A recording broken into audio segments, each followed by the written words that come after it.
Onam bumper 30 കോടിയാക്കിയിട്ടുണ്ട്. ഒന്നാം സമ്മാനത്തിന്റെ തുകയാണ് വർദ്ധിപ്പിച്ചത്. 25 കോടിയിൽ നിന്ന് 30 കോടിയാക്കുകയായിരുന്നു. ടിക്കറ്റ് വില 500 രൂപ തന്നെയാണ് വിൽപ്പന.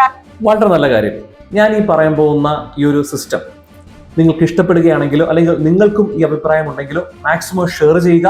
ഈ വാർത്ത കേരളത്തിലെ മുഖ്യമന്ത്രിയും ധനകാര്യ വകുപ്പ് മന്ത്രിയുമായ ശ്രീ വി ഡി സതീശൻ അവരുടെ അടുത്തേക്ക് എത്തിക്കാൻ ശ്രമിക്കുക. വേറൊന്നുമല്ല, ഈ ഒരു സിസ്റ്റം ഈ ഓണം ബമ്പറിന്റെ സിസ്റ്റത്തിൽ ഒരു ചെറിയ മാറ്റം വരുത്തിയാൽ അത് ഒരു വിപ്ലവകരമായ മാറ്റമായിരിക്കും കൊണ്ടുവരാൻ സാധിക്കുന്നത്. അതായത് ഇപ്പോൾ ഓണം ബമ്പർ കൊടുത്തുകൊണ്ടിരിക്കുന്നത് 25 കോടിയിൽ നിന്ന് 30 കോടി രൂപയായി ഒന്നാം സമ്മാനം. എൻ്റെ ഒരു അഭിപ്രായത്തിൽ ഈ ഒന്നാം സമ്മാനം എന്നുള്ളത് 30 കോടി എന്നുള്ളത് 30 ഒന്നാം സമ്മാനങ്ങളായി വേർതിരിക്കുകയാണെങ്കിൽ ഓരോ കോടി വെച്ച് 30 പേർക്കാണ് കിട്ടാൻ പോകുന്നത്. ഒരാൾക്ക് 30 കോടി കൊടുക്കുന്നതിനേക്കാൾ നല്ലതാണ് 30 പേർക്ക് ഓരോ കോടി വെച്ച് കൊടുക്കുന്നത്, അല്ലെ? അപ്പോ ഈ ഓണം ബമ്പറിന്റെ സമ്മാന തുക ഡിവൈഡ് ചെയ്യുക. ഈ 30 എന്നുള്ളത് 30 പേർക്കാക്കി മാറ്റുക. മനസ്സിലായോ? ഒന്നുകൂടി വ്യക്തമായിട്ട് പറഞ്ഞു തരാം. ഇപ്പോ ഒരാൾക്ക് 30 കോടി കൊടുത്താൽ, 30 കോടി പ്രൈസ് അടിച്ചാൽ അയാളുടെ പ്രശ്നങ്ങൾ മാത്രം തീരുകയും അയാൾക്ക് ഒരു ഡെഡ് മണി ഇൻവെസ്റ്റ്മെന്റ്, ഇത്രയും പൈസ വരുമ്പോൾ ഡെഡ് മണി ഇൻവെസ്റ്റ്മെന്റ് ആയിരിക്കും അയാൾ ചെയ്യുന്നത്. അയാൾ ചെയ്യുകയും അയാളുടെ പ്രശ്നങ്ങൾ മാത്രം തീരുകയും അയാൾ മാത്രം രക്ഷപ്പെടുകയും ചെയ്യുന്നുള്ളൂ.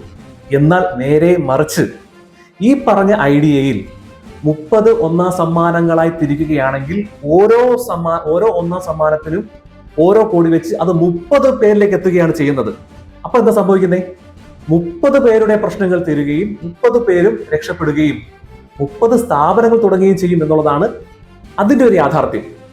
ഇപ്പോ ഒരാൾക്ക് 30 കോടി കൊടുക്കുന്നതിനേക്കാൾ നല്ലതാണ് 30 പേർക്ക് ഓരോ കോടി വെച്ച് കൊടുക്കുന്നത്. അത് സമൂഹത്തിലും നമ്മുടെ കുടുംബത്തിലും അതുപോലെ തന്നെ ഈ പ്രൈസ് അടിക്കുന്ന ആളുടെ വ്യക്തി ജീവിതത്തിലും ഒക്കെ നല്ല മാറ്റങ്ങൾ സംഭവിക്കും. ഈ ആശയം നിങ്ങൾക്ക് ഇഷ്ടപ്പെടുകയാണെങ്കിൽ ഒന്ന് ഷെയർ ചെയ്തേക്ക്. ഒന്നുകൂടി പറയണോ? അതായത് 30 കോടി എന്നുള്ളത് 30 ഒന്നാം സമ്മാനങ്ങളായി മാറ്റി 30 പേർക്ക് കൊടുക്കുക എന്നുള്ളതാണ്. അപ്പോൾ 30 പേരാണ് രക്ഷപ്പെടാൻ പോകുന്നത്. ഒരാൾക്ക് 30 കോടി കൊടുക്കുന്നതിനേക്കാൾ നല്ലതാണ് 30 പേർക്ക് ഓരോ കോടി വെച്ച് കൊടുക്കുന്നത്, അല്ലെ? അപ്പോ ഈ ഓണം ബമ്പറിന്റെ സമ്മാന തുക ഡിവൈഡ് ചെയ്യുക. ഈ 30 എന്നുള്ളത് 30 പേർക്കാക്കി മാറ്റുക. മനസ്സിലായോ? ഒന്നുകൂടി വ്യക്തമായിട്ട് പറഞ്ഞു തരാം.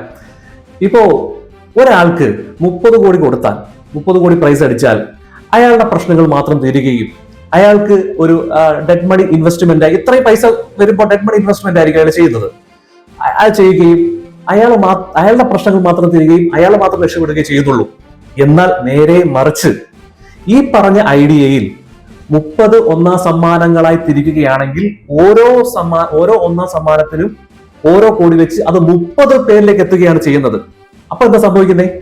30 പേരുടെ പ്രശ്നങ്ങൾ തീരുകയും 30 പേരും രക്ഷപ്പെടുകയും 30 സ്ഥാപനങ്ങൾ തുടങ്ങുകയും ചെയ്യും എന്നുള്ളതാണ് അതിന്റെ ഒരു യാഥാർത്ഥ്യം. ഇപ്പോ ഒരാൾക്ക് 30 കോടി കൊടുക്കുന്നതിനേക്കാൾ നല്ലതാണ് 30 പേർക്ക് ഓരോ കോടി വെച്ച് കൊടുക്കുന്നത്. അത് സമൂഹത്തിലും നമ്മുടെ കുടുംബത്തിലും അതുപോലെ തന്നെ ഈ പ്രൈസ് അടിക്കുന്ന ആളുടെ വ്യക്തി ജീവിതത്തിലും ഒക്കെ നല്ല മാറ്റങ്ങൾ സംഭവിക്കും. സംഗതി പിടിയിട്ടില്ലേ?